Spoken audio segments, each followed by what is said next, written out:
ఒకానొక సమయంలో ఈ దేశాన్ని అంగరాజు గారు పరిపాలిస్తుండేవాడు. ఆయన మహాధార్మికుడు. కేవలము ధర్మానుష్ఠానము తప్ప ఎన్నడూ అధర్మము చెయ్యనివాడు. అటువంటి అంగరాజు ఒకసారి అశ్వమేధయాగం చేస్తున్నాడు. అశ్వమేధయాగం చేస్తూ దేవతలందరినీ పిలిచి హవిస్సులు ఇస్తున్నారు. ఈ రోజుల్లో అంటే మనం స్వరం చెప్పేయడం, మంత్రం చెప్పేయడం, అందులో చెరువు వేసేయడం. చెరువు వేయడం అంటే పదార్థాన్ని తయారు చేసిన దాన్ని వేస్తారు, హవిస్సు అంటారు.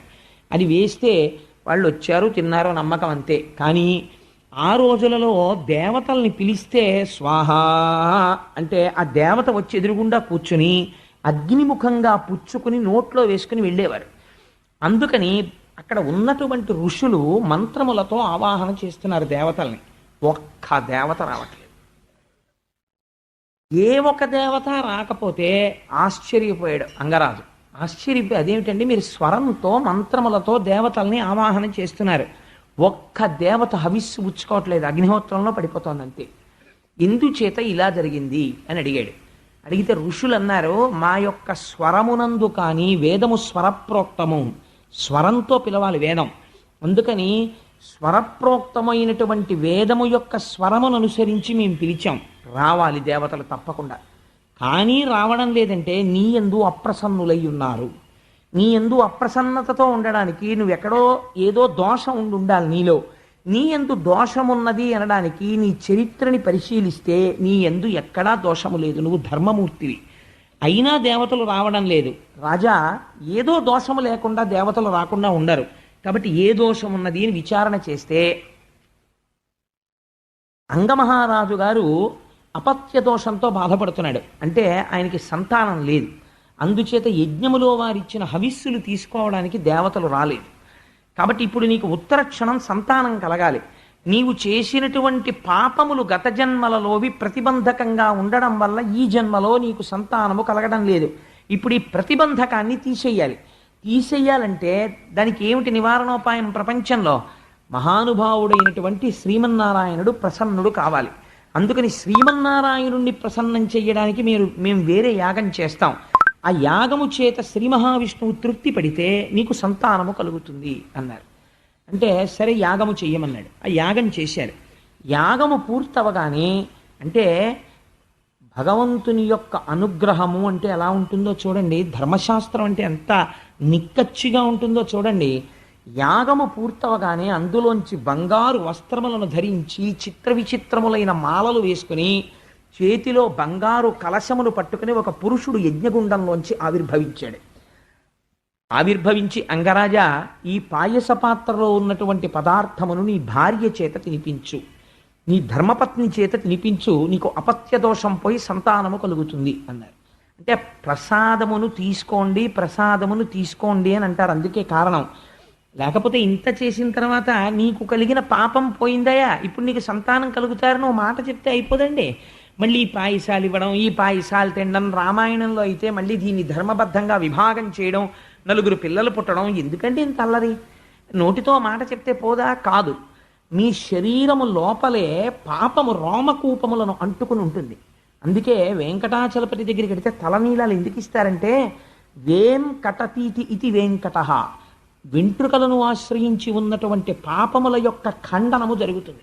అక్కడ తలనీలాలు ఇచ్చేస్తే ఇన్నాళ్ల నుంచి మీకు కలిసి రాకపోవడానికి మీ పాపమే అడ్డుపడుతుంది. ఆయన దగ్గరికి వెళ్ళి ఇలా తల వంచేసి ఆ తలనీలాలు ఇచ్చేస్తే ఆ పాప రాసిపోతుంది. అది మనుష్య జీవితంలో గొప్ప అదృష్టం. కలియుగంలో యజ్ఞాలు చెయ్యలేరు, యాగాలు చెయ్యలేరని వెంట్రుకలు పుచ్చుకుని ఇంత ఫలితం ఇస్తానని స్వామి శ్వేతవరాహ కల్పంలో వెంకటాద్రి మీద కూర్చున్నాడు.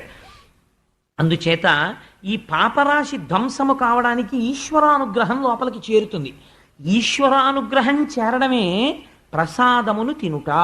అందుకే సత్యనారాయణ స్వామి వ్రతకథలో ప్రసాదం తీసుకోకపోతే ఆ తల్లి కూతుళ్ళు పడవలు మునిగిపోతాయి. ప్రసాదం తీసుకోలేదు అంటే ఈశ్వరానుగ్రహమును తిరస్కరించుట. మాకు అక్కర్లేదు అనుగ్రహం. ఇలా ఎవరు మాట్లాడుతున్నారో వాళ్ళని ముందు పట్టి తెండు దూతలారా, ఈశ్వరానుగ్రహం అక్కర్లేదన్న వాళ్ళని ముందు పట్టుకొచ్చేసేయమని చెప్పాడు యమధర్మరాజు గారు. అందుచేత ఈశ్వరానుగ్రహమే పాయస పాత్రగా వచ్చినది. ఇప్పుడు ఈ పాయస పాత్రను ఎక్కడిచ్చాడు? మీరు చాలా జాగ్రత్తగా గమనించాలండి. అందుకే మన ధర్మశాస్త్రాలు ఎంత జాగ్రత్తగా మాట్లాడతాయో చూడండి. ఒక చిన్న దోషం ఎంత దూరం వెళ్ళిపోతుందో చూడండి వంశంలో. మీరు కర్దమ ప్రజాపతి దేవహూతి సంసారం చూశారు, ఇద్దరు ఎలా తరించారు. ఇక్కడ చూడండి ఒక చిన్న పొరపాటు ఒకటి జరిగింది. ఇది అంగమహారాజుని ఎలా కట్టి కుడుపుతుందో చూడండి. తన ప్రయత్నంతో కొన్ని సవరించగలడు, కొన్నింటిని సవరించలేడు పురుషుడు. ఏది సవరించుకోలేడు? తొందరపడి బాహ్యమునందు కనపడినటువంటి అందాన్ని చూసరి శాశ్వతం అనుకుని ఇంటికి తెచ్చుకుంటే సంస్కార రహితమైతే నాశనమైపోతాడు పురుషుడు. ఎంత ప్రమాదకరంగా ఉంటుందో. అందుకే మనశాస్త్రాలు అలా మాట్లాడే. చూడండి, ఇంత గొప్ప పాయస పాత్ర వస్తే కమలాక్షి పాయసము కౌతుకమొప్ప భుజించి భర్తృ సంగమమున చేసి తక్షణము గర్భము దాల్చి కుమారుగాంచే ఆ కొమరుడునంతా మాతృజనకుండగు మృత్యువు బోలి తానధర్మమున చరించుచుండే గుణమండన పేనుననంగ నిచ్చలు. ఎంత గొప్ప తీర్పు చెప్తున్నారో చూడండి వ్యాసుల వారు. 7 తరాలు అటు ఇటు చూడండి వంశంలో పిల్లనిచ్చే ముందు అంటారు. ఏది మాట్లాడుకోవాలంటే మీకు ఎంత ఉందండి, వీళ్ళకి ఎంత ఉందండి, వీళ్ళు మీకు బ్లాక్ ఎంత ఇస్తారు, వైట్ ఎంత ఇస్తారు, మీరు చచ్చిపోయాక ఏమొస్తుంది వీళ్ళకి ఇంకాను, ఇలాంటి దిక్కుమాలిన మాటలు కావు. ఈ తరాలలో మహాభక్తుడైన వాడు ఎవడైనా ఉన్నాడా? అసలు ఉంటే ఆ తేజస్సు, ఆ పోలిక తన కుమార్తె కడుపున మళ్ళీ పుట్టవచ్చు. అందుకని వంశం చూస్తారు, అటువైపు మహాభాగవతులైన వారు ఉన్నారా అన్నది చూస్తారు. అందుకే చూడండి ఎంత పొరపాటు జరిగిపోయిందో. తానైతే యాగం చేశాడు, అటువంటి ప్రజాపతి యొక్క అనుగ్రహాన్ని పొందాడు. పాయస పాత్ర వచ్చింది, భార్యకి తీసుకెళ్ళి ఇచ్చాడు. ఆవిడ పేరు సునీత. ఆవిడ చూడండి భర్తృ సంగమము చేతనే సంతానాన్ని పొందింది. తేజస్సు అంగరాజు యొక్క తేజస్సే, ధర్మబద్ధమైనటువంటి సంగమే. ఆ తేజస్సే ఆవిడ యందు చేరింది. కానీ ఇప్పుడు అది ప్రజోత్పత్తిని చేసింది. కారణమేమి? ఇన్నాళ్ళు ఎందుకు చేయలేకపోయింది అంటే ప్రజోత్పత్తిని చెయ్యడానికి వీలు లేనటువంటి స్థితి, పాపము ఇన్నాళ్ళు సంతానము కలగకుండా చేసింది. ఇప్పుడు ఆ విఘ్నం పోయింది. కాబట్టి ఇప్పుడు సంతానము కలగడానికి కావలసిన యోగ్యత సిద్ధించింది. కానీ క్షేత్రశుద్ధి జరగలేదు. క్షేత్రమునందు దోషం ఉంది. క్షేత్రమునందు దోషముండి విత్తనము గొప్పదైనా మొక్క మొలవదు, మొలిచిన కావలసినన్ని కాయలు పళ్ళు పండవు. ఊసర క్షేత్రమునందు పడిపోయింది అనుకోండి, విత్తనం పడిపోతే క్షేత్రము యొక్క లక్షణము కూడా చెట్టు ఎందు ప్రవేశిస్తుంది, చీడపీడలతో ఉంటుంది, సమృద్ధితో ఉండదు సస్యం. ఏమి జరిగింది? ఎంత నిర్దాక్షిణ్యంగా మాట్లాడుతుందో చూడండి భాగవతం. పెళ్ళి నా ఇష్టం అన్న మాట ఎంత ప్రమాదమో ఆ తర్వాత ఎంత ఏడుస్తాడో చూపిస్తాడు. అంగరాజు చాలా ధార్మికుడే. ఏం జరిగింది? ఆయనకి వివాహము చేసినప్పుడు మృత్యువు యొక్క కుమార్తె అయిన సునీధనిచ్చి వివాహం చేశారు. సునీధ గొప్ప మంత్రశక్తి కలిగినటువంటి తల్లి. ఆవిడ యందు దోషం లేదు, కానీ ఒక దోషం వచ్చింది. ఎక్కడి నుంచి వచ్చింది? ఆవిడ తల్లి గారు, ఆవిడ యొక్క తండ్రి గారు మృత్యువు. అందుచేత ఒకరిని మృత్యు అనేటటువంటిది ఎవరికి సంతోషకారకం కాదు కదండి. అందుకే అసలు ఎవరు ఇంట్లో దక్షిణ దిక్కుకి తిరిగి నమస్కారం చేయరు. కారణం ఏంటంటే దక్షిణ దిక్కుకి తిరిగి చేసిన నమస్కారం యమధర్మరాజు గారికి చెందుతుంది.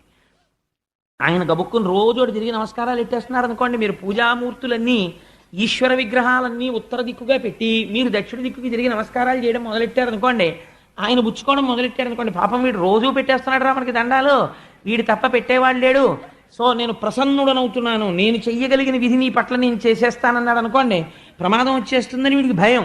కానీ ఆయన అలా చేయడు పాపం. అలా టైంకే వస్తాడు ఆయన. వద్దన్నా రావద్దన్నా టైంకి వచ్చేవాడు ఆయన ఒక్కడే దిక్పాలకుల్లో. సూర్య భగవానుడు ఒకడు. అందుచేత అటువంటి మహాపురుషుడైనటువంటి యమధర్మరాజు గారు ఉన్న దిక్కుకి తిరిగి నమస్కారం చేయడమే మనకు భయం. కానీ అది హింసిస్తుంది. ఎందుకంటే ప్రతివాడికి భయం కదండి, భయకారకమై ఉంటుంది మృత్యువు. ఇప్పుడు తన భార్య తండ్రి గారి వైపు దోషం ఉంది, క్షేత్రము యొక్క బీజమునందు దోషం ఉంది, మృత్యువు యొక్క పుత్రిక. తత్కారణము చేత యాగమునందు ఉద్భవించినటువంటి ప్రజాపత్య పురుషుడిచ్చినటువంటి ప్రసాదము తిన్నప్పటికీ పుట్టినటువంటి కుమారుడు వ్యగ్ర స్వభావము కలిగిన వాడు జన్మించాడు. వాడికి వేణుడు అని పేరుంచారు. కాబట్టి వాడు ఏం చేసేవాడు? ఇది భాగవతంలో నీ జీవితాన్ని సంస్కరించుకోవడం, నేర్చుకోవడం మొదలుపెట్టు. అన్నిటికన్నా చాలా జీవితంలో గొప్ప విషయం ఏదో తెలుసా అండి? వివాహమే. ఎందుకో తెలుసా? వివాహం అనే సంస్కారం మనిషిని ఎటువైపుకైనా తిప్పేస్తుంది. ఒక్కొక్కసారి మహాభక్తుడైనటువంటి వాళ్ళ కుటుంబంలో పుట్టినవాడు ఉంటాడు. నేను వేదిక మీద చెప్పవచ్చో చెప్పకూడదో నాకు తెలియదు, కానీ ఒక ఉదాహరణ చెప్తాను, పేర్లు చెప్పకుండా. నాకు తెలిసి చాలా ధార్మికమై చాలా భగవంతుని పట్ల నిష్ఠ కలిగినటువంటి ఒక కుటుంబంలో ఒకే ఒక కొడుకు ఉండేవాడు. అతను చాలా మంచివాడు. అతనికి వెతికి వెతికి వెతికి వెతికి వెతికి 175 పెళ్లి చూపులు చూసి ఒక అమ్మాయిని తెచ్చి పెళ్లి చేశారు. ఇంత సౌందర్య రాశి లేదు, ఇంత గొప్పది లేదని. వివాహం అయిపోయిన వారం రోజులకి ఆ అమ్మాయి భర్తతో ఏమందో తెలుసా అండి? I hate A man like you, కనీసం సిగరెట్ కాల్చడం నీకు చేత కాదా అని అడిగింది. ఆవిడ పోరు పడలేక వాడు సిగరెట్ కాల్చడం నేర్చుకున్నాడు. ఆ తర్వాత ఏమిటే ఇప్పుడే సంధ్యావందనం పూజ, వాట్ ఈజ్ ఆల్ దిస్, ఏమిటి what is all this non sense? ఇంట్లో సరదాగా లిక్కర్ పార్టీకి వెళ్ళాలి, యవ్వనం అనుభవించాలి, నువ్వు తాగు నేను తాగుతాను, సంతోషంగా గడపాలి మనం. ఏంటివన్నీ? ఈ ఫోటోలు ఏంటి, ఈ ఏడు విష్ణుమూర్తి బ్రహ్మ ఏంటివన్నీ? 4 పక్షులు అలాంటివి పట్ల పెట్టుకుందాం ఇంట్లో చక్కగా. యవ్వనానికి దీప్తి కల్పించే ఉండాలి. క్రమక్రమంగా ఇవాళ ఆయన ఏ స్థితికి చేరాడో తెలుసా అండి? తన తల్లి మరణిస్తే తల్లిగారి శవాన్ని 4 శవవాహకులు పట్టుకుని తీసుకెళ్లేటటువంటి వైదిక ప్రక్రియను తను అంగీకరించలేదు. పక్షులు తింటే కడుపు నిండుతుంది, అలా చెయ్యాలి, నేను సముద్రపు ఒడ్డున పారేస్తానన్నాడు. అంటే అలా చెయ్యొద్దని చెప్పి బంధువులందరూ ప్రాధేయపడి ఆవిడికి అంత్యేష్టి సంస్కారం నిర్వహించారనుకోండి. ఎంతమంది ఏమన్నా ఇవాళ తను మాత్రం ఆ స్థాయిలోనే ఉన్నాడు. ఎందువలన? ఒకవేళ నేను చెప్పిన వృత్తాంతమును తెలుసున్న వాళ్ళు ఎవరైనా ఉంటే ఈ సభలో వాళ్ళ కుటుంబము వద్ద ప్రస్తావన చేయకండి, బాధపడతారు. కాబట్టి ఎందువల్ల ఇంత మార్పు వచ్చింది చెప్పండి నాకు? ఒక భార్య వల్ల వచ్చేసింది. అదే మీరు తులసీదాస్ గారిని తీసుకోండి. తులసీదాస్ గారు భార్యా సంగమానికి అర్ధరాత్రి వేళ అరణ్యంలో బయలుదేరి పరిగెత్తుకుంటూ వెళ్ళి పావుని పట్టుకుని పైకెక్కాడు మేడ మీద. కావిడంది, నా మీద నీకున్న భ్రాంతిలో 1,00,000 వంతు ఈశ్వరుడి మీద ఉంటే తరించిపోదురా అంది. తులసీదాస్ గారు మహాభక్తుడైపోయాడు. సో వివాహం అనేటటువంటిది, జీవిత భాగస్వామి అనేటటువంటిది చాలా జాగ్రత్తగా ఉండాలండి. ఆడపిల్లకి సంస్కారం ప్రయత్నపూర్వకంగా నేర్పాలి తల్లిదండ్రులు. లేకపోతే ఇక్కడ కొంతకాలం ఉంటుంది, పర్వాలేదు, వీళ్ళ సౌమ్యం పోయిందండి, ఏం చేసినా హర్షిస్తారు. ఎందుకంటే తల్లిదండ్రులను ఆపేక్ష ఉంది కాబట్టి. ఆ ప్రేమ చేత నువ్వు ఊరుకుంటావు, నాశనం చేసేస్తుంది ఇంకో వంశం దగ్గరికి వెళ్ళి. అక్కడికి వెళితే ఏం చేయడం వచ్చు? వంట పేడాబోయేది రాకపోతే ఒక మహాత్ముడు వస్తే ఏం మాట్లాడాలో తెలియదు, ఎలా పెట్టాలో తెలియదు. ఒక మహాత్ముడి ఇంటికి దేవతార్చనకు వస్తే ఆయన చేతిలో పరిశేచనం చేయడానికి నీళ్లు ఎన్ని మాటలు పొయ్యాలో తెలియదు, తనకు మడిబట్ట కట్టుకోవడం అంటే ఏమిటో తెలియదు, మాఘపాదివారం వస్తే సూర్యనారాయణమూర్తికి ప్రసాదం ఎలా పొంగించిందో తెలియదు. అందుకే కూతురు చెడుగైన మాత తప్పు, తల్లిదే తప్పు అంతే. తల్లి దగ్గర పెట్టుకొని నేర్పి తీరవలసిందే సంస్కారాన్ని. ఈవిడ నేర్పని కారణానికి వేరొక వంశం నాశనం అయిపోతుంది అవతల వైపు. నీ పిచ్చ ప్రేమ హద్దులో ఉండాలి. నీ కూతురి యందు నీకు ప్రేమ ఉంటే దానికి ఒక అవధి ఉండాలి, దానికి ఒక నియతి ఉండాలి, దానికి ఒక మర్యాద ఉండాలి. అంతేకాని విచ్చలవిడితనం ఆడదానికి నేర్పితే వేరొక వంశం నాశనం అయిపోతుంది. ఆడది సంస్కారం నేర్చుకుంటే వేరొక పురుషుడు కూడా మారిపోవచ్చు. పురుషుడు కూడా అంతే, స్త్రీ పట్ల అంతే మర్యాదగా ఉండాలి. అంతటి ఔన్నత్యంతో జీవితాలు గడపాలని మనకి భాగవతం బోధ చేస్తోంది. ఎంత గొప్ప విషయాన్ని వ్యాసుడు ప్రతిపాదన చేస్తున్నాడో చూడండి. అందుచేత ఇటువైపు నుంచి ఉన్నటువంటి దోషమునకు ఏమైనది? వేణుడు వ్యగ్రతతో జన్మించినాడు కాబట్టి ఏం చేసేవాడు? అది జన్మత వచ్చిన బుద్ధి, అది బోధకి మారడం కూడా చాలా కష్టం. అది ఇంకా పుట్టుకతో వచ్చిన బుద్ధి పుడకలతో పోతుంది అంతే ఇంక మళ్ళీ. కాబట్టి ఏమైంది? నిష్కారణంగా వేటకెళ్ళిపోయేవాడు ప్రతిరోజు. వెళ్ళిపోయి కుందేలు పిల్లల దగ్గర నుంచి లేళ్ళు జింకల వరకు చంపేసేవాడు. ఆ చంపడంలో అర్థం లేదంటే ఇంకా వ్యగ్రత. ఒకటి చచ్చిపోతుంటే తనకు ఆనందం, తను తిరిగి వచ్చేస్తుంటే పిల్లలందరూ క్రీడా మైదానంలో ఆడుకుంటుండేవారు. ఆడుకుంటుంటే బడిత పట్టుకుని పిల్లల్ని చచ్చిపోయే వరకు కొట్టేసేవాడు. పిల్లలు చచ్చిపోయేవారు, సంతోషంగా ఇంటికి వెళ్ళిపోయేవాడు. ఎందుకని మాతామహుడి వైపు నుంచి వచ్చేసింది పోలిక. వచ్చేయడంలో అందుకే 7 తరాలు చూస్తారండి. మళ్ళీ అటువంటి చీడ పురుగు మళ్ళీ పుట్టే అవకాశం ఉంటుంది. కాబట్టి తాను చేసిన పాపం తనతో ఆగదు, తర్వాత తన పిల్ల, మనవలు, మునిమనవలు ఇంతమంది పాడై చరిత్రే వక్రీకరింపబడిపోతుంది. చాలా జాగ్రత్త సుమా. జీవితం అంటే ఏమిటో అనుకుంటున్నావు? హ్యాండిల్ విత్ కేర్ జీవితమే అన్నది చూపిస్తున్నాడు వ్యాసుడు.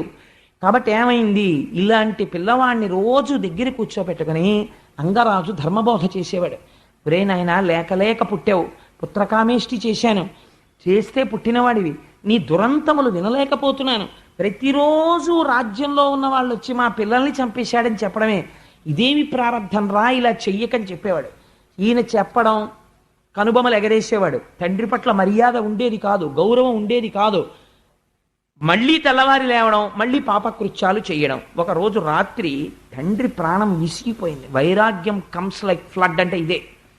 ఒకరోజు భార్య కొడుకు నిద్రపోతున్నారు. అంగరాజు గారు మాత్రం నిద్ర పట్టక ఒక కుర్చీలో కూర్చున్నాడు. ఆయన అనుకున్నాడు, నా జీవితానికి ఏమి సార్థకత? ఒకటి, నా కొడుకు సత్ప్రవర్తన కలిగిన వాడై నా తర్వాత సింహాసనాన్ని అధిష్ఠించి రాజ్యపాలనము చేసి చక్కగా నాకు పేరు తెచ్చి నా శరీరము పడిపోయిన తర్వాత గయలో శ్రాద్ధం పెట్టాలి. అలా వాడన్నా నన్ను ఉద్ధరించాలి. కొడుకుండాలి, కొడుకుండాలని అందుకు కోరుకుంటారు. దిక్కుమాలిన కొడుకు ఉంటే అంత, ఊడిపోతే అంత, అలాంటి కొడుకు లేకపోతే నష్టమేం లేదు. కాబట్టి ఈ కొడుకు వల్ల నాకు ఒక గొప్ప ప్రయోజనం కనపడుతోంది. ఏమిటా ప్రయోజనం?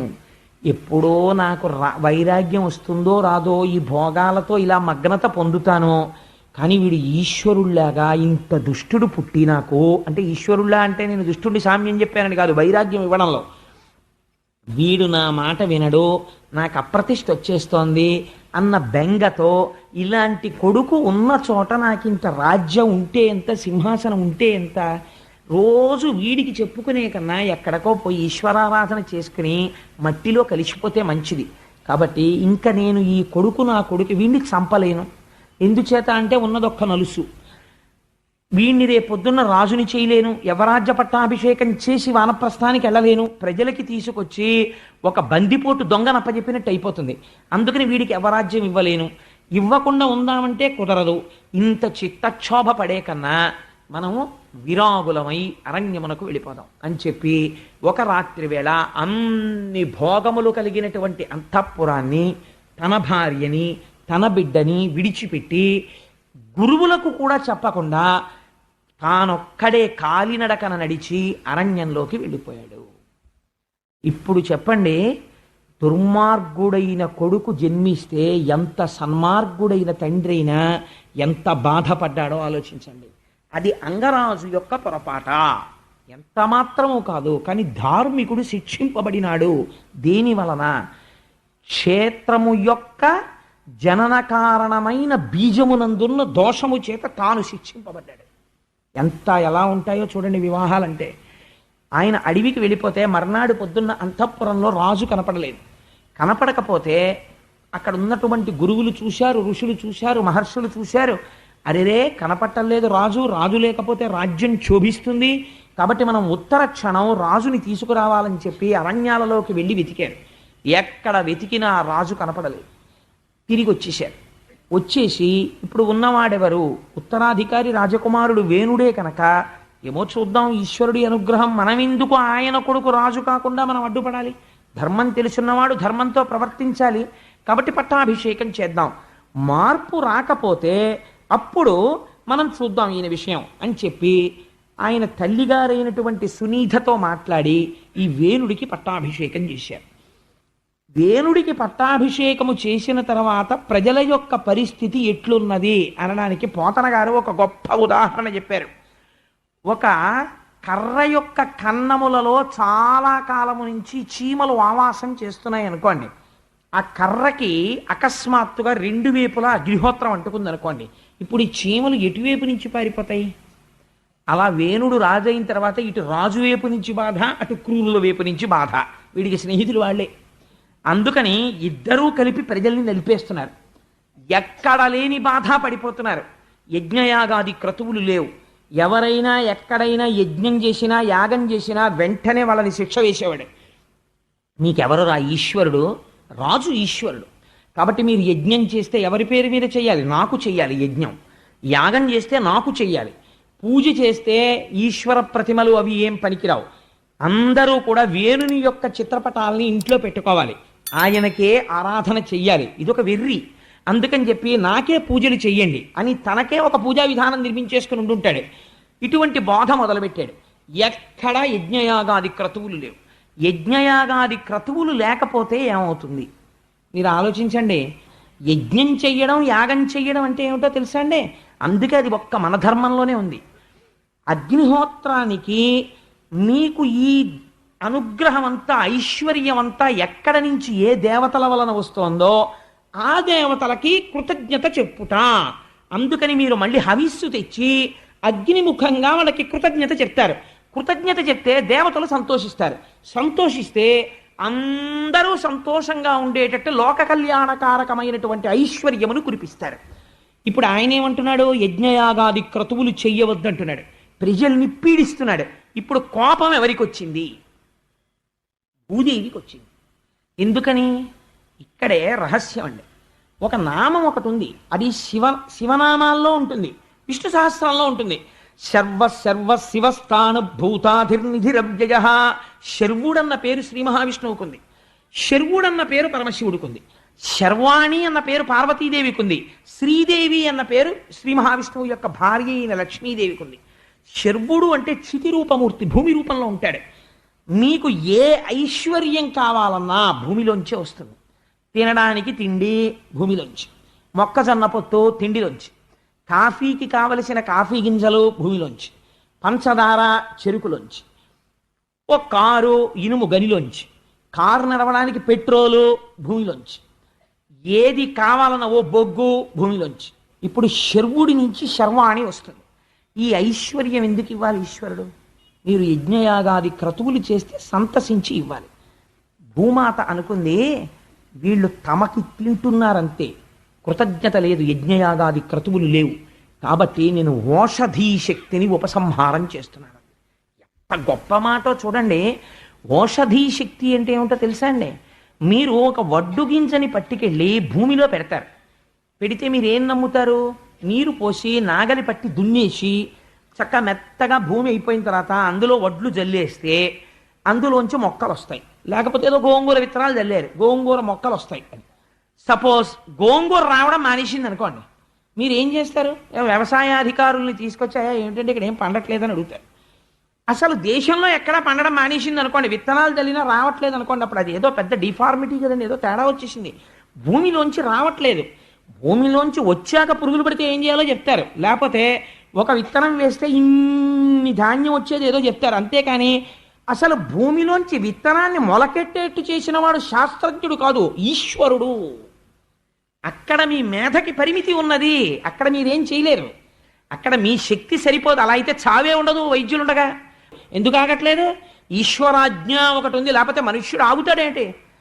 అలాగే మీరు బయటికి వస్తున్నటువంటి ఫలాన్ని పెంచగలరేమో, లేకపోతే ఒక్క మొక్క వేస్తే ఇన్ని గింజలు వచ్చేది ఇన్ని గింజలు వచ్చేట్టు చేయగలరేమో, కానీ అసలు గింజలోంచి మొక్క వచ్చేటట్టు చేయడం మీ చేతిలో లేదు, ఈశ్వరానుగ్రహ రూపమైన మట్టిలో ఉంది. ఈ అనుగ్రహం నేను ఎందుకు ఇవ్వాలని అడిగింది మట్టి, భూమి. వాడు మళ్ళీ కృతజ్ఞత చెప్పాడా? యజ్ఞం చేశాడా? లేవు. యజ్ఞం లేదు, యాగం లేదు, తనకి తింటున్నాడు, దేవతలకి పెట్టకండి అంటున్నాడు. వీడికి నేను ఎందుకు ఇస్తాను? కాబట్టి ఈ మళ్ళీ పునరుత్పత్తి చేయగలిగిన ఓషధీ శక్తిని ఉపసంహారం చేసేస్తున్నాను. కాబట్టి జల్లుతాడు, మొక్కలు రావు. కాబట్టి ఇప్పుడు పంట ఎక్కడ ఉంటుందండి? లేదు. ఉన్నది ఏం చేస్తాడు? తినేస్తాడు. తినేసిన తర్వాత ఏమవుతుంది? ఆకలి చావులు మొదలైపోతాయి. ఉన్నవెన్నాళ్ళు సరిపోతాయి? ఓషధీ శక్తి భూమికి ఉంటేనే బతుకుతారు. ఇది కారణం. పృథివిని చూస్తే కంచి వెళ్ళి పృథివీలింగానికి అభిషేకం భారతీయులు ఎందుకు చేశారంటే, చేతకాని వాళ్ళై పాలు పట్టుకెళ్ళి పెరుగు పట్టుకెళ్ళి నెయ్యి పట్టుకెళ్ళి శివలింగాల మీద పోయి లేదు, పృథివీ యొక్క శక్తికి నమస్కారం చేశారు. చేసి ఇది ఈశ్వర శక్తి అని వాళ్ళు నమస్కరించారు. అలా దర్శించినది మన ఋషులొక్కరే. అందుచేతనే యజ్ఞయాగాది క్రతువులు వచ్చాయి. ఈ క్రతువులాగితే భూమికి కోపం వచ్చి ఓషధీ శక్తిని ఉపసంహారం చేసింది. ఇప్పుడు ఎప్పుడైతే ఓషధీ శక్తి ఉపసంహారమైందో వెంటనే వచ్చే ఫలితమేమి? ప్రతి వాడికి కూడా దేశంలో ధర్మం అన్నమాట, నీతి అన్నమాట ఎంతకాలం ఉంటాయండి? ఇక్కడ కడుపులోకి పదార్థం దొరికినంతసేపే. అసలు తినడానికి దొరకట్లేదు అనుకోండి, భాగవతం చెప్తాను రండి అంటే ఎవడైనా వస్తాడండి? ఎవ్వరూ రారు. ఏమవుతుందంటే వాడి ఇంట్లో అన్నం ఉందిట, బస్తాడు బియ్యం ఉన్నాయిట, మనం 1,000,000 మందిని చచ్చిపోతున్నాం అని తెలిసింది అనుకోండి, 1,000,000 మంది వెళ్ళి వాడిని చంపేసి బస్తా బియ్యం తెచ్చుకుని ఇందులో బలవంతులు మిగులుతారు, బలహీనులు చచ్చిపోతారు, పీక్కు తినేస్తారు. రాలేదండి? ప్రపంచంలో ఎన్ని దేశాల్లోనో ఇలాంటి పరిస్థితులు వచ్చాయి. ఆఖరికి తిన్నటువంటి ఎంగిలి విస్తరాకుని విసిరితే దానికోసం కుక్కలు కొట్టుకున్న రోజులు వచ్చాయి. ఎందువల్ల? దేవతల యొక్క ఆగ్రహము వలన. కాబట్టి ఏమైంది? దేశంలో ఎక్కడ చూసినా అసాంఘిక శక్తులు ప్రబలిపోయాయి, విశేషమైనటువంటి నేరముల సంఖ్య పెరిగిపోయింది, దొంగతనాలు పెరిగిపోయాయి. ఇవి చూశారు. చూసి ఋషులు సరస్వతీ నదీ తీరంలో సమావేశమయ్యారు. దీనికి కారణమేమి? యజ్ఞయాగాది క్రతువులు జరగకుండా రాజు చేస్తున్నాడు. ఏ రాజు యజ్ఞం చెయ్యాలో ఆ రాజే యజ్ఞం మానేశాడు. ఏ రాజు యజ్ఞయాగాదులు చేయించాలో ఆ రాజే యజ్ఞయాగాదులను మాన్పించేస్తున్నాడు. కాబట్టి ఏం చెయ్యాలి ఆలోచించారు. ఆలోచించి మన తపశ్శక్తి చేత రాజుని చంపేయగలం. కానీ మనం రాజుని చంపేసి ఏం చేస్తాం? రాజుని మార్చే ప్రయత్నం చెయ్యాలి. బీజదోషం ఎంత దారుణంగా ఉంటుందో చూడండి. కాబట్టి మహర్షులందరం వెళ్ళి వేణుడితో ఒక మాట చెప్దాం, అయ్యా నువ్వు ఇలా చేయకూడదు అని చెప్దాం. మారిపోతే సంతోషం, మారకపోతే ఇంకా రాజు ఉండకూడదు. కాబట్టి మన యొక్క తపశ్శక్తి చేత వాడిని సంహారం చేసేద్దాం అనుకుని బయలుదేరారు. వెళ్ళి వాళ్ళు అలా వ్యగ్రతతో మాట్లాడలేదు. వాళ్ళు రాజుకి ఆశీర్వచనం చేసి ఒక మాట చెప్పారు, అయ్యా రాజా, యజ్ఞయాగాదులు నువ్వు చేసి ఈ భూమిని రక్షించాలి, శ్రీ మహావిష్ణువు యొక్క అనుగ్రహాన్ని పొందాలి. నువ్వు చెయ్యడం లేదు. ఇది ఏమవుతుందో తెలుసా? ఏదో ఒకనాడు ఊదగా ఊదగా ఊదగా ఊదగా బుడగ పెరుగుతున్నట్టు కనపడుతుంది. పక్కన ఈశ్వరాలంబనము యొక్క ఆధారము లేనటువంటి ఐశ్వర్యము పెరిగిన బుడగ పెరిగి పెరిగి పేలిపోయినట్టు ఒక్కసారి మధ్యోపతనం అయిపోతుంది. ఈ రాజ్యము కూడా నశించిపోతుంది. ఆ రోజు రానివ్వకయా యజ్ఞయాగాది క్రతువులను ప్రారంభం చేయి, ఈశ్వరుని యందు బుద్ధి మరల్చుకో అని చెప్పారు. చెప్తే ఆయన ఎంత దారుణమైన మాట అన్నాడంటే, అసలు వీళ్ళందరూ ఎక్కడుంటారు అని అడిగాడు. సూర్యుడు కానీ, ఇంద్రుడు కానీ, చంద్రుడు కానీ, ధర్మము కానీ, అగ్ని కానీ, లేకపోయినట్టయితే యమధర్మరాజు కానీ, వరుణుడు కానీ, కుబేరుడు కానీ, దిక్పాలకులు కానీ రాజు యొక్క శరీరమును ఆవహించి ఉంటారు. నేను తలుచుకున్నానా సోముడనవుతాను, మీ పట్ల ప్రసన్నుడనవుతాను. నేను ఆగ్రహించానా మీ పట్ల యముడనవుతాను. అటువంటి నేను యజ్ఞయాగాదులు నాకు చెయ్యండి అంటే మీకు కోపం వచ్చిందా? వచ్చి విష్ణువుకి యజ్ఞం చేయమంటున్నారా కనపడని వాడికి? మీరు చెప్పే మాట ఎలా ఉందో తెలుసా? మీరు ఋషులా, మీరు మునులా, మీరు ఎటువంటి వాళ్ళో తెలుసా? భర్త చాలా కష్టపడి ఆర్జన చేస్తే ఆ ఆర్జన చేసినటువంటి ద్రవ్యంతో భార్యని పోషిస్తుంటే భర్త తెచ్చిన సంపాదన చేత పోషింపబడుతూ జారుడితో తిరుగుతూ వ్యభిచారం చేసిన స్త్రీ ఎటువంటిదో మీరు అటువంటి వారు. నేను రాజ్యం చేస్తుంటే నా రాజ్యంలో ఉండి తపస్సులు చేసుకుని సుఖంగా ఉంటూ మీకు విష్ణువుకి యజ్ఞయాగాదులు చేస్తారా? మీకు వ్యభిచారులకు తేడా ఎక్కడుంది? ఇంకొకసారి నోరెత్తితే మీ కుత్తుకలు ఎగిరిపోతాయి అన్నాడు. అంటే అప్పుడు ఋషులు అన్నారు, ఇహ వీడు మారడు, వీడికి బోధ అనవసరం. కాబట్టి ఇప్పుడు ఏం చెయ్యాలి? ఇంకొకడైతే వాడి కర్మానికి వాడిపోతాడు, కానీ వీడి వల్ల మొత్తం రాజ్యం పోతుంది ఇప్పుడు. కాబట్టి ఇప్పుడు ఇక వీడు ఉండడానికి వీల్లేదు, వీడు ఉండగా వేరొకడు రాజు కావడానికి ఉండదు, అందుకని వీడిని తీసేయాలి. కాబట్టి ఋషులందరూ హుంకారమును చేశారు. అంతే. అంటే ఒకసారి కోపమును తెచ్చుకుని అన్నారు, ఎంత మాట అని, అంతే చచ్చిపోయాడు. ఎందుకు వచ్చినటువంటి అల్లరి చెప్పండి? మహాత్ముల జోలికి చిట్ట చివరికి వెళ్ళి అహంకారం ప్రబలి ఏమవుతుందంటే ఇదిగో ఇదే అవుతుంది. నిర్దాక్షిణ్యంగా చెప్పేశాడండి వ్యాసుడు, ఇంత పుత్రకామేష్టికి పుట్టినవాడు ఋషుల హుంకారమునకు మరణించినాడు. కానీ ఒక గమ్మత్తు జరిగింది. సునీత ఆయన తల్లి గొప్ప మంత్రశక్తి కలిగినది. ఆవిడ దూరదృష్టితో ఆలోచించింది, రాజ్యానికి రాజు లేడు, ఈ వంశంలోంచి కదా రాజు రావాలి. ఇప్పుడు ఈ రాజు యొక్క శరీరాన్ని దహనం చేసేస్తే ఏం జరుగుతుందో అని తన మంత్రశక్తితో కుమారుడి శరీరాన్ని కాపాడింది. అందుకని ఆ శరీరానికి అంత్యేష్టి సంస్కారం చేయలేదు, అలా ఉంచేశారు వేణుడి యొక్క శరీరాన్ని. పైగా అసలు చెయ్యడానికి వంశమేది? ఆయనకి బిడ్డలేరి లేరు. ఆ కారణం చేత కూడా బహుశా అంటే దిక్కుమాలి పిల్లిని ఎవడోళ్ళు లాగేస్తారనుకోండి. కాబట్టి ఆవిడ మంత్రశక్తి చేత శరీరాన్ని దాచింది. దాస్తే ఒక గొమ్మత్తు జరిగింది. ఋషులు కొంతకాలం చూశారు. ఇప్పుడు నేరాల సంఖ్య ఇంకా పెరిగిపోతుంది, శిక్షించే రాజు లేడు. ఇప్పుడు ఇదో అల్లరి వచ్చింది. కాబట్టి ఋషులు అన్నారు, ఇప్పుడు మనం ఎలాగైనా సరే రాజుకి వంశాన్ని పెంచాలి. ఇప్పుడు ఎలా? రాజు మరణించి ఉన్నాడు. అయితే ఇప్పుడు మనం మళ్ళీ మన తపశ్శక్తితో రాజు శరీరంలోంచి తీసుకురావాలి సంతానాన్ని అని. తపశ్శక్తి ఉన్నవారు మూఢుణ్ణి మార్చలేకపోయారు, కానీ క్షేత్రము లేకుండా శరీరములోంచి శవంలోంచి సంతానాన్ని సృష్టిస్తున్నారు. మీరు ఆలోచించండి, చచ్చిపోయిన శవంలోంచి ఋషులు సంతానాన్ని కలిగింపజేశారు, కానీ వాళ్ళ వాక్కుకి వాడు మాత్రం మారలేదు. మౌఢ్యము ఎంత స్థాయిలో ఉంటుందో మీరు ఆలోచించండి. వాడు మారడంతే ఇంకా. కాబట్టి ఏమైంది? ఋషులు వెళ్ళి మొట్టమొదట ఆయన తొడ మీద మథనం చేశారు. మథనం అంటే నలపడం. మథనం చేశారు గట్టిగా. చేస్తే అందులోంచి వాళ్ళ తపశ్శక్తితో ఆ మంత్రముల చేత ఆ మథనములోంచి ఆరని మందనం చేస్తే అగ్నిహోత్రం పుట్టినట్టు బిడ్డడు జన్మించాలి. ఇప్పుడు ఈ తొడ మీద మథనం చేస్తుంటే ముందు ఆయన శరీరంలో ఉన్న పాపము పైకి రావడం మొదలెట్టింది. అది శరీరాన్ని అంటుకుని ఉందండి ఆ మంత్రశక్తికి, ఇంకా పాపం అది వదిలిపెట్టలేదు వాడిని. ఏమైంది? అందులోంచి ఒక నల్లటి వాడు బాహుకుడు అనేటటువంటి పేరుతో పొట్టి పొట్టి కాళ్ళు, పొట్టి పొట్టి చేతులు, ఎర్రటి కళ్ళు, రాగి జుట్టుతోటి పుట్టుకొచ్చాడు. వాణ్ణి చూసి మునులు అన్నారు, వాడు వచ్చి పుట్టగానే అన్నాడు, నేనేం చెయ్యాలయ్యా అన్నాడు. వాడిని వంక చూసి వాళ్ళు, ఒరే వీడు రాజ్యపాలనములు చేయగలిగిన వాళ్ళ లేడరా, మళ్ళీ వీడిని పాపం పెడితే వీడు ఇబ్బంది పడిపోతాడు అని వాళ్ళు అన్నారు. ఎప్పుడైతే వేణుని యొక్క పాపములోంచి వాళ్ళు జన్మించారో మేమేం చెయ్యమని అడిగారు ఆ పిల్లాడు. అడిగితే నిషీదా అన్నారు. అంటే అలా కూర్చో అన్నాడు. నువ్వేమీ చెయ్యొద్దు, అలా కూర్చో అంటే వాడు అలా కూర్చున్నాడు. ఆ తర్వాత వాడు ఏం చేశాడు? మళ్ళీ సరి అయినటువంటి పిల్లడు రావాలి ఇప్పుడు శరీరంలోంచి. అందుకని మళ్ళీ ఎక్కడ మథనం చేద్దామని వాళ్ళు ఆలోచిస్తున్నారు.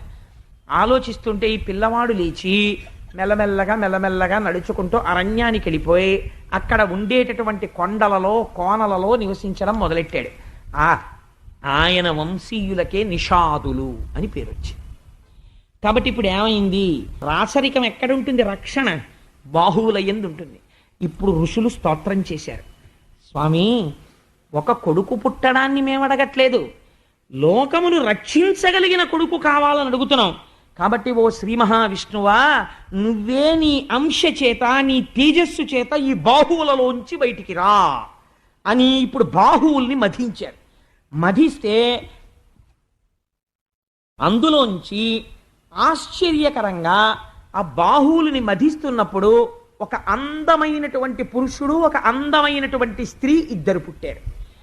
అలా పుడతారు. తపశ్శక్తి చేత సాధించలేనివి ప్రపంచంలో ఉండవు. కర్దమ ప్రజాపతి విహరించలేదండి.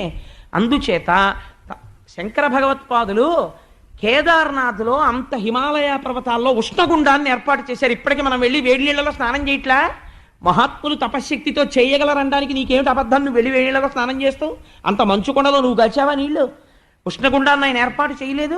కాబట్టి ఆయన ఏం చేశాడు? ఆ పుట్టినటువంటి వారి యొక్క పాదములలో చూశారు.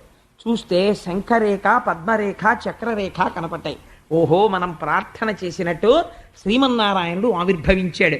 ఆవిడికి నిత్యానపాయని అని పేరు. ఆయనని వదిలి ఉండదు. కాబట్టి ఇప్పుడు ఆయనతో ఎవరొచ్చారు? లక్ష్మియే వచ్చినది. కాబట్టి లక్ష్మీనారాయణులు ఉద్భవించారు. కాబట్టి ఇంకా రాజ్యానికి ఇబ్బంది లేదు. అంటే మహర్షులైనటువంటి వారు ఈశ్వరుణ్ణి నమ్మి చేసిన పని మీద ఈశ్వరుడు అనుగ్రహించాడు. అందరూ సంతోషపడిపోయేటట్టుగా అందులోంచి ఒక యువకుడు యువతి వచ్చారు. ఆ పిల్లవాడికి పృథువు అని పేరు పెట్టారు. ఆయన వెంటనే యవనాన్ని సంతరించుకున్నాడు. ఆవిడికి అర్చిస్సు అని పేరు పెట్టారు. వాళ్ళిద్దరూ ఆయనే పృథు మహారాజు గారు అయ్యాడు. ఆయన విష్ణువాంశతో ఋషులు మధిస్తే పుట్టినవాడు కనుక ఆయన రాజ్యపాలనం చెయ్యడానికి కావలసిన ఉపకరణములు తమంత తాము గబగబా దిక్పాలకులు పట్టుకొచ్చారు. కుబేరుడు ఆయన కూర్చోడానికి కావలసిన సింహాసనం తెచ్చాడు, వరుణుడు గొడుగు తెచ్చాడు, వాయువు చామరం తెచ్చాడు, ధర్ముడు ఆయన మెడలో వేసుకునేటటువంటి సుగంధమాల తీసుకొచ్చాడు, బ్రహ్మగారు వేదమనబడేటటువంటి కవచాన్ని ఇచ్చారు, సరస్వతీదేవి మెడలో వేసుకునే హారాన్ని ఇచ్చింది, శ్రీ మహావిష్ణువు అంటే పూర్ణాంశతో ఉన్నటువంటి స్వామి శ్రీహరి సుదర్శనాన్ని ఇచ్చాడు, లక్ష్మీదేవి ఐశ్వర్యాన్ని ఇచ్చింది, పరమశివుడు దశచంద్రమనబడేటటువంటి కత్తినిచ్చాడు. ఇప్పుడు ఈ కత్తి పెట్టడానికి వర కావాలి, అందుకని పార్వతీదేవి శతచంద్రమనబడేటటువంటి వరనిచ్చింది, సోముడు గుర్రాన్నిచ్చాడు, త్వష్ట రథాన్నిచ్చాడు, అగ్ని ధనస్సునిచ్చాడు, సూర్యుడు బాణాన్నిచ్చాడు, సముద్రుడు శంఖాన్నిచ్చాడు. స్వామి జన్మించగానే సమస్త దేవతలు తమ శక్తులు ధారపోశారు. ధారపోస్తే ఇక్కడ పొంగిపోయి పృథు మహారాజు గారు పరిపాలన చెయ్యడం కోసమని సింహాసనం మీద కూర్చున్నాడు. కూర్చోగానే వందిమాగదులు స్తోత్రం చేశారు. స్తోత్రం చేసి, అయ్యా నువ్వు అంతవాడివి, మహానుభావ, సాక్షాత్ విష్ణువాంశలో జన్మించిన వాడివి, నువ్వు ఈ లోకమును సుభిక్షంగా పరిపాలిస్తావు, నీ పాదముల యందు పద్మరేఖ హలరేఖ కనపడుతున్నాయి. ఆయన అన్నారు, నేను ఇప్పుడే పుట్టాను, అప్పుడే మీరు నన్ను స్తోత్రం చేస్తారేమిటి? నారాయణుణ్ణి స్తోత్రం చెయ్యండి, నేను ఏదైనా సాధించిన తరువాత నన్ను స్తోత్రం చెయ్యండి అన్నారు. వాళ్ళన్నారు, మేము కేవలం వంది సూతుడు అంటే అదే పనిగా అర్థం ఉన్నా అర్థం లేకపోయినా పొగిడేవాళ్ళం కావు, మేము భూత భవిష్యత్ వర్తమాన కాలములను తెలుసుకుని పొగిడేవాళ్ళం. నిన్ను ఎందుకు పొగుడుతున్నామో తెలుసా? నువ్వు ఈ భూమి పంట పండడం కోసం నీ ధనస్సు యొక్క కొన చేత పర్వతములను పగుల కొట్టి భూమిని అంతటినీ సమతలం చేస్తావు, భూమిని ధేనువుగా మార్చి ఓషధుల్ని పిండుతావు, సనకసనందనాది మహర్షుల చేత జ్ఞానమును బడసి మోక్షాన్ని పొందుతావు, శ్రీహరి దర్శనాన్ని పొందుతావు, భవిష్యత్తు తెలుసు కనుక నిన్ను పొగిడామన్నారు. అప్పుడు వాళ్ళకి బహుమానములనిచ్చి సంతోషించాడు. అంటే రాజు వెనకాతల ఉండేటటువంటి వారు నిష్కారణంగా అదే పనిగా పొగిడేవాళ్ళు కాదండి. వాళ్ళు వంశ చరిత్ర చెప్తుంటారు. ఈ రాజు తప్పు చేయకుండా నీ వంశంలో ఫలానా రాజు ఇలా చేశాడు, ఫలానా రాజు ఇలా చేశాడు అని చెప్తుంటారు. చెప్తుంటే అయ్యో అటువంటి వంశంలో పుట్టాను, నేను తప్పు చేయకూడదని రాజుకి సర్వదా జ్ఞాపకం ఉంటుంది. అటువంటి మహాపురుషులు వాళ్ళు. అందుచేత పృథు మహారాజు గారు సింహాసనం మీద కూర్చోగానే ప్రజలందరూ వచ్చారు. మహానుభావ, ఇన్నాళ్ళు మాకు చెప్పుకోవడానికి ఎవరు దిక్కు లేడు, ఇవాళ నువ్వు మాకు దిక్కు దొరికావు కాబట్టి నీకు చెప్పుకుంటున్నాం. ఆకలితో అన్నమో రామచంద్ర అని అలమటించిపోతున్నాం, మాకు తినడానికి పిడికెడు అన్నం లేదు, ఎందుకంటే ఔషధీ శక్తులన్నీ వెనక్కి వెళ్ళిపోయాయి, మేము ఇవాళ పంట పండిద్దామన్నా పంటలు పండట్లేదు, నువ్వు మమ్మల్ని అనుగ్రహించవలసింది అన్నారు. అంటే పార్వతీదేవి శాకాంబరి అయినట్టు వెంటనే పృథు మహారాజు గారు తన ధనస్సు పట్టుకుని రథం ఎక్కి భూమిని వెంబడించాడు. అసలు ఈ భూమి అన్నది పంట పండుతుందా పండదా, నా యొక్క బాణశక్తి చేత ఈ భూమిని భిన్నం చేస్తానన్నాడు. అంటే పృథు మహారాజు గారి యొక్క ఆగ్రహాన్ని చూసి భూమి గోరూపాన్ని పొంది పరిగెడుతోంది. భయపడి పరిగెడుతుంటే ఏ దిక్కుకు పరిగెడితే ఆ దిక్కుకు ఎదురొచ్చాడు. ఎదురొస్తే అప్పుడు గోవు ప్రార్థన చేసింది, స్వామి నువ్వే ఒకనాడు యజ్ఞవరాహమై నీ దంష్టలతో భూమిని పైకెత్తావు, నువ్వే ఈ భూమిలోంచి అన్ని రకములైనటువంటి శక్తులు, ఏ శక్తులు కావాలన్నా భూమిలోంచి వస్తాయండి, అన్ని శక్తులు ఇందులోంచి వచ్చేటటువంటి అదృష్టాన్ని నాకు కటాక్షించావు. కానీ నేను ఇందులో ఉండేటటువంటి ఔషధీ శక్తుల్ని బ్రహ్మగారు మొట్టమొదట ఈ భూమండలాన్ని స్వయంభౌమనుకి ఇచ్చేటప్పుడు ఈ భూమికి ప్రత్యుత్పత్తి చేసి ప్రజలకి అన్నం పెట్టగలిగినటువంటి శక్తిని ఔషధీతత్వము అనబడేటటువంటి పేరుతో తెచ్చి నాలో పెట్టి ఆశీర్వదించి తన చేత్తో ముట్టుకున్నాడు. అందుకని నాకు ఈ శక్తి వచ్చింది. నేను దీన్ని దేనికి కాపాడమని చెప్పాడు? మళ్ళీ యజ్ఞయాగాదులు చేస్తారు, అందుకని నువ్వు పంటలు పండి వారికి అందించని చెప్పాడు. కానీ ప్రజలు ఏం చేస్తున్నారు? ఇప్పుడు ఎవ్వడు యజ్ఞయాగాదులు చెయ్యలేదు. వేణుడు చెయ్యవద్దన్నాడు, ప్రజలు మానేశారు. యజ్ఞయాగాదులు మానడం ఎంత ప్రమాదం వస్తుందో భాగవతం చెప్తోంది. పృథివీ అంది వీళ్ళందరూ దొంగలైపోయారు. దొంగ అంటే ఏమిటో తెలుసా అండి? ఔషధీ శక్తులను పెట్టినది ఎవరు పెట్టారు? నువ్వు పెట్టలేదు, నేను పెట్టలేదు, ఈశ్వరుడు పెట్టాడు. అందుకే భూమిని దున్నడం అనేటటువంటి దాని దగ్గర నుంచి కూడా యజ్ఞక్రియ కింద భావన చేస్తారు. అందుకే యజ్ఞం చేసేటప్పుడు భూమి దున్నడం అన్నది ఎందుకు వచ్చిందో తెలుసా అండి? ఈశ్వర శక్తి ఏ పృథివీ యందు నిర్మాణమైందో ఆ శక్తియే ఈ యజ్ఞమునందు కూడా ఫలితం ఇవ్వాలి, యజ్ఞవేదిగా భూమి అనుగ్రహించి. అందుకుని దున్నుతారు భూమిని. అందుకని నాగలి పట్టి ప్రభు అయినా దున్నవలసిందే. జనక మహారాజు గారు దున్నాడు. సరే, అందుచేత ఏమైంది అంటే ఈ పృథివంది ఇవాళ ప్రజలు దొంగలైపోయారు, యజ్ఞయాగములు చెయ్యడం లేదు. వాళ్ళు దొంగలైపోతే ఎవరికి కృతజ్ఞత చెప్పి తినాలో, ఎవరికి చెప్పి తినాలో, ఎవరి వస్తువు తింటున్నారో వారికి చెప్పకుండా తింటున్నారు. దొంగతనం కదా. అందుకని నేను దాచేశాను. ఎవరి వస్తువు వాళ్ళు దాచుకోరండి. దొంగతనం పక్క ఫ్లాట్లో దొంగలు పడ్డారనుకోండి, రాత్రి చెప్పుల స్టాండ్ కూడా ఇంట్లో పెట్టి తాళం వేస్తాం. కాబట్టి ఏమవుతుంది, నేను నా ఓషధీ శక్తుల్ని గ్రసించానంటే అమ్మో వీళ్ళకి దొరకకుండా దాచేద్దామని నోట్లో పడేసుకుని గబుకుని మింగేసింది అంతే. గ్రసించడం అంటే నవిలి మింగడం కాదు. మహాగ్రాస అని లలితా సహస్రంలో అమ్మవారికి పేరు. చిన్న కిస్మిస్ పిండి నోట్లో వేసుకుని ఎలా ఉందో రుచి చెప్పండి అందనుకోండి, ఇలా నోట్లో వేసుకుని ఏమంటే ఎలా ఉంది అంటే ఏమిటి ఎలా అంటే గడుక్కుని మింగేయడం. అందుకని ఆవిడేం చేసింది, ఈ దుర్మార్గులకి దొరకకూడదని గ్రసించేసాను, మింగేశాను.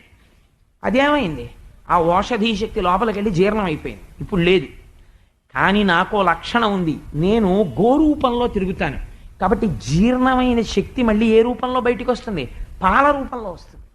నేను పాల రూపంలో ఇప్పుడు మళ్ళీ ఈ శక్తులన్నీ మీకు ఇవ్వాలి.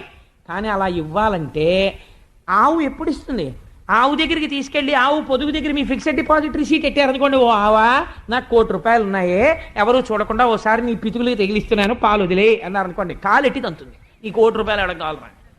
లేకపోతే ఒక ఆవు దగ్గరికి వెళ్ళి మీ పీజీ సర్టిఫికెటో డాక్టరేటో తీసుకెళ్ళి చూపించారనుకోండి, తినేస్తుంది. అందుకని తప్ప అది పాలు వదలదు. పాలు ఎప్పుడు వదులుతుంది, తనకి ప్రీతిపాత్రమైనటువంటి దూడ కనబడితే పాలు వదిలేస్తుంది. దేనికి ఇస్తుందండి, దానికి ఎవరి పట్ల వాత్సల్యమో దానికి దూడ అని పేరు. ఇతపూర్వము ఈ భూమిని తల్లిలా ఆరాధించినటువంటి వాళ్ళు ఎవరున్నారో వాళ్ళొచ్చి ఏ కోరిక కోరితే ఇప్పుడు ఆ కోరికని భూమి వాళ్ళకి ఇచ్చేస్తుంది. అందుకే ఏ పని చేసినా భూమి పూజ చేసి మొదలెట్టారు తప్ప సైన్స్ అండ్ టెక్నాలజికల్ అడ్వాన్స్మెంట్ అన్న పేరుతో భూమి జోలికి వెళ్ళడం ఈ దేశానికి తెలియదు.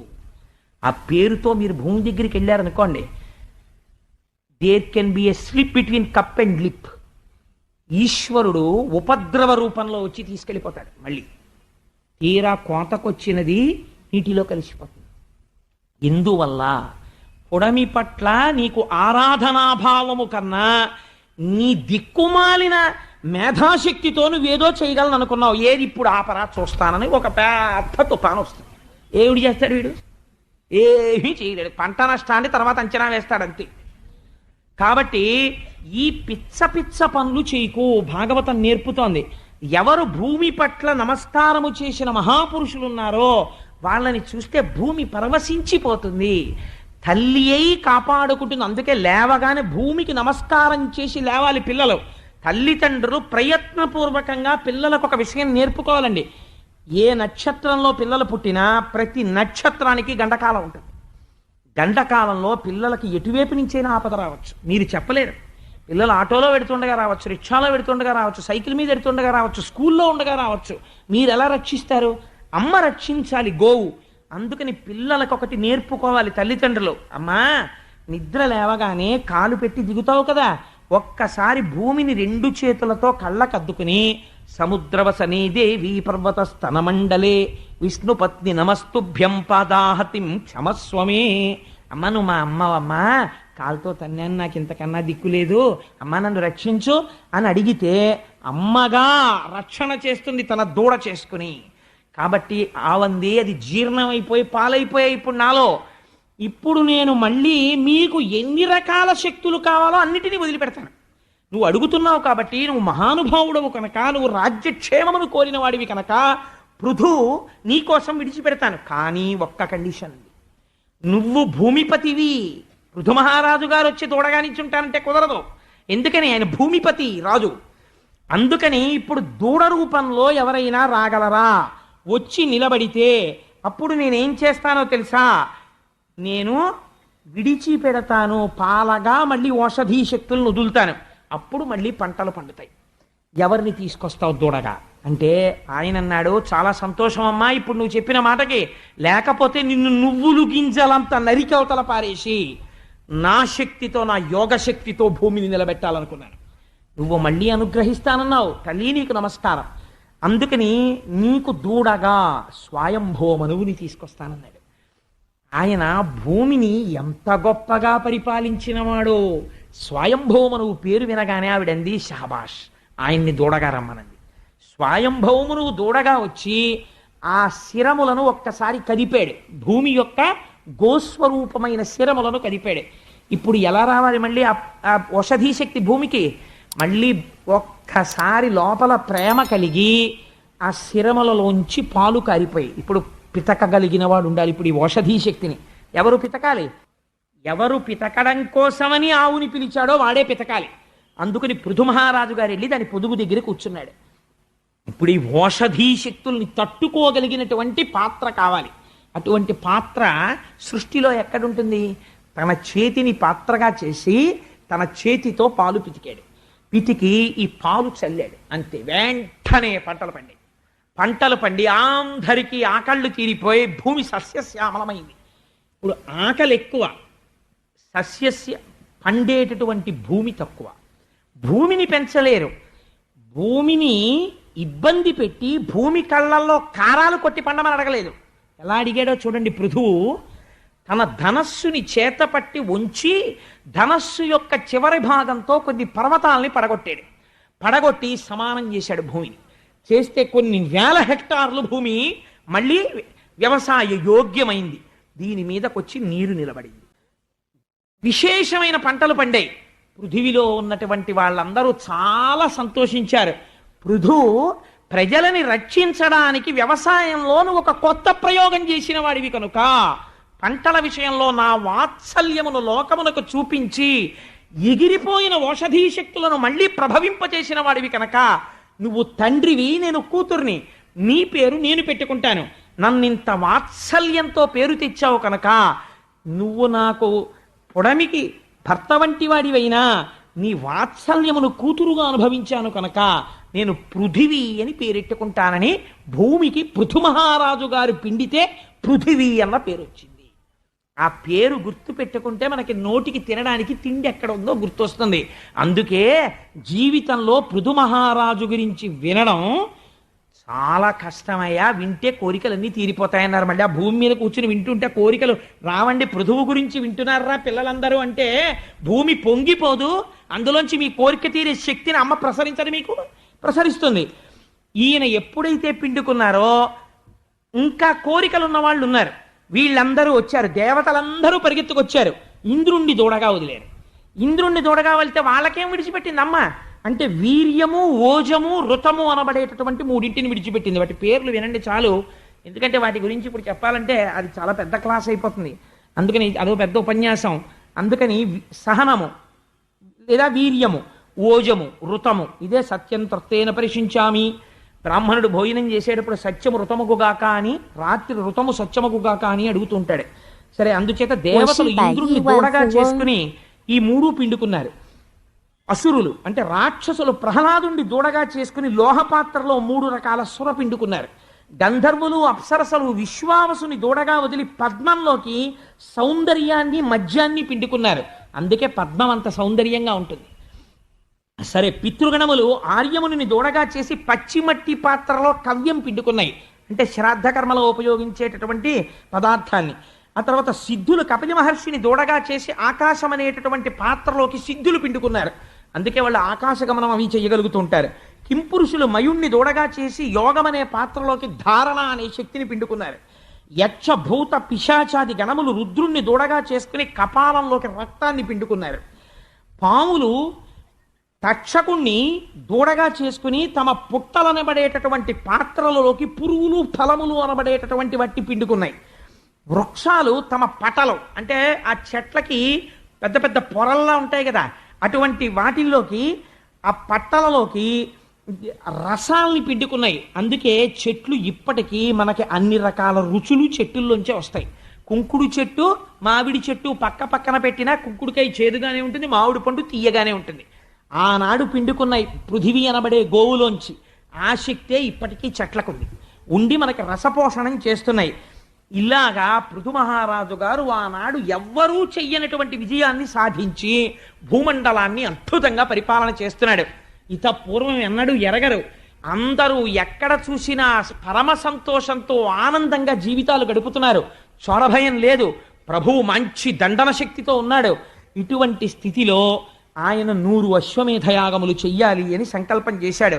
బ్రహ్మావర్తము అని స్వయంభవమును పరిపాలించినటువంటి ప్రాంతమునకు వెళ్ళి సరస్వతి వృషద్వతి అనబడేటటువంటి రెండు నదుల మధ్య ప్రాంతంలో యజ్ఞశాల కట్టి 99 అశ్వమేధయాగములు చేశాడు. ఇక్కడే మీరు ఒక గొప్ప రహస్యాన్ని పట్టుకోవాలి. ఆయన పృథు మహారాజు గారే అవచ్చు. లోకాన్ని సంతోషపెట్టాడు, అంతవరకు బాగుంది. తను తరించాలి కదా. తను తరించడం అన్నది ఒకటి ఉంది కదా. ఎన్ని యజ్ఞాలు చేస్తాడు? యజ్ఞాల వల్ల ఏమొస్తుంది? పుణ్యం వస్తుంది. పుణ్యం ఏమవుతుంది? కొన్నాళ్ళకి క్షీణించిపోతుంది. క్షీణించిపోతే ఏమైపోతాడు? మళ్ళీ కింద పడిపోతాడు. కాబట్టి ఇప్పుడు ఆయన సంస్కరింపబడాలి. ఈ యజ్ఞాలు ఎన్ని చేసేస్తావు? ఆ కర్మకి ఒక అంతం ఉండాలి. అందుకని 99 యజ్ఞములైన తర్వాత 100వ యజ్ఞం చేస్తున్నారు. చేస్తుండగా దేవేంద్రుడు ఒక విచిత్రమైనటువంటి రూపంతో పెద్ద పెద్ద జటలు కట్టుకుని వచ్చి ఆ యాగాశ్వాన్ని ఎత్తుకుని పారిపోతున్నాడు.